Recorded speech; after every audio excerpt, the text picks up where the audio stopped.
I got bouncing working today, and it's already been working to some degree, but I'll show you what I got. So right now, I let go and it bounces just a little bit. I push into it, it bounces a little bit more. It doesn't bounce too much because there's a big balance. Like, it's kind of sort of fun seeing it pinball off the wall and fly across the screen, but it was a little it was out of control, especially when you were this guy. So now, we're going to go flying into the wall here as the big guy. Get from over here. This one.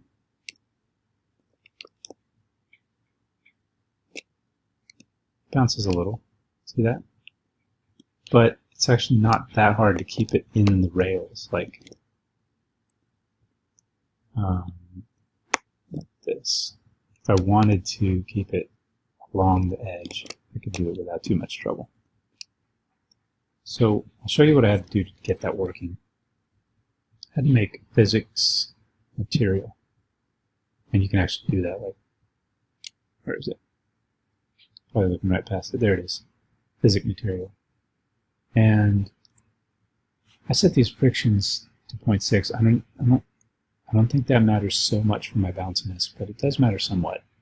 But I put the bounciness to 0.5 and the bounce combined to maximum. And the bounce combined, I figured out, if two things are hitting each other, it's how they want to combine the bounciness of the two objects. Now the wall doesn't have a rigid body, so the wall doesn't have a bounciness component or anything like that as far as I know. But Belvedere does. So I set that to maximum, and this, I tweaked that value a lot and that value a lot. I played with those for several hours actually, just to get them balanced right, along with a script that I made. I made like 3 in the process, but this one seemed to work best. It ended up being pretty simple, and I'm glad. Wall bump. I'm going to say focus on this. No, this right here. This was a previous approach that when it hit the wall, it angled off like that. And it worked, but like I said earlier, that was a little too uncontrollable. This one did nothing. So boost mode is what we care about, and you can see it's pretty simple. It just takes the velocity and multiplies it a little bit. So it could be, and right now I've got that set to 1.5 here, but back in the actual bounding volumes I've got it set to 1.2. And the balance that I've made is a boost value being 1.2, and then that physics material, where did I put that? Okay, that being 0.5, combined in such a way that I like the feel. And it could easily be that if you increase the bounciness and decrease the other, or vice versa, or both, that it would be different and better or worse. So I know I've found a lot of values combinations that are worse. So it looks pretty good right now, but I'll also show you what didn't work so well. To do that, go, actually I can do that on the fly. I'm going to hit the M key, which I've set up in my script to change to different bounce mode. Let's see, bounce mode to 1.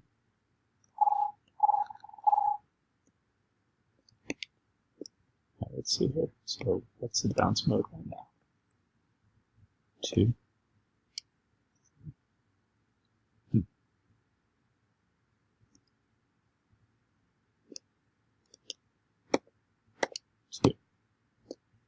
Boing. That's kind of fun. But I'm sure that'll be useful someday. But you can see it's kind of uncontrollable, especially when you've got super bell. See that? You can't even. I want to try to get in that side column.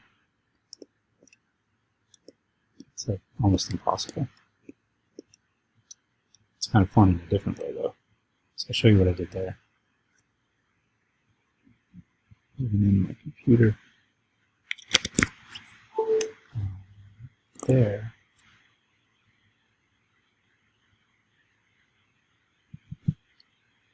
Initialize the normal of the contact point and then go get it. Contact normal. And that's a really valuable thing because it tells you what you hit and the normal of that. So then this was a key part. It rotates the normal. The normal is facing out this way. It rotates it just a little bit. Like that wasn't a good example. Like if the normal is facing that way, it rotates it up just a little bit. And the way it does that is rotate it toward a target over here. So it was facing this way and it rotates up toward that target. Here's the target that I set it to. And I had to set this bounce angle max radian real carefully to get it to not go up too much.